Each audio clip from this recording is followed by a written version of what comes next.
what is consent? Hi, my name is Martha. I'm a clinical sexologist with a doctorate in human sexuality, and I'm from Eros Coaching. When I was doing my training as a sexologist, this word kept coming up: consent and boundaries, and the importance of it. And as someone who's Asian, I don't think I was really respected in terms of what I really wanted. I was told what I wanted. I was also told how to behave, how to dress, how to feel. And a lot of times as a girl growing up, I was told to shut up and look pretty, sit down, look pretty. And I was told many times that I was too loud, too vocal, too. And so when I was undertaking my training as a sexologist, this word consent kept coming up.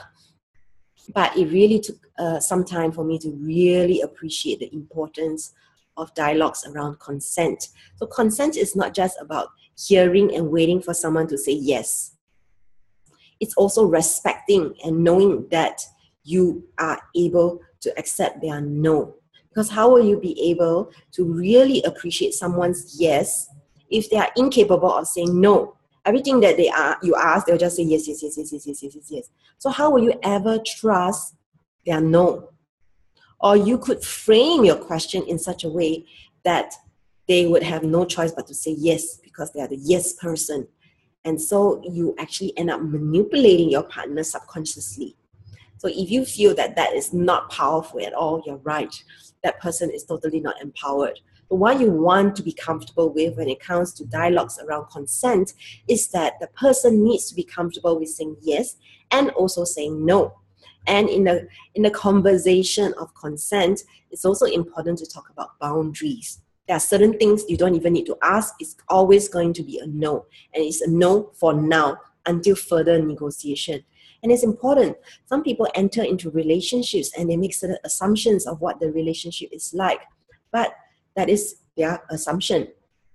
Just like they say, okay, we're now boyfriend, girlfriend now. What does that mean? Does it mean that your partner is not allowed to sext someone else or sex text someone else? Or your partner is not allowed to flirt? Your partner is not allowed to kiss someone on their cheeks?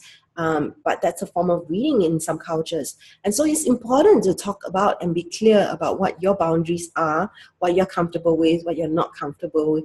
Whether it's a soft or hard boundary is also important to talk about. A soft boundary is more like a preference.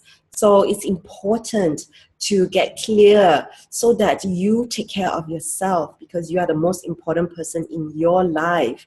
And you want to have a relationship in which there is trust, in which you can be vulnerable and open, in which you can go deep with someone, in which you can feel safe with someone. So why not be more confident with expressing your consent and your boundaries? There are many practices in which one can learn to become more comfortable with speaking up. I certainly had to learn how to speak up as an Asian woman growing up in Singapore and being told I was too loud, too ugly as well. So anyway, I hope this video has given you some food for thought. And I look forward to hearing from you. You can always drop me an email at ask@eroscoaching.com. But I really would like if you can post a comment, because when you post a comment, everybody learns. So this is Martha of Eros Coaching.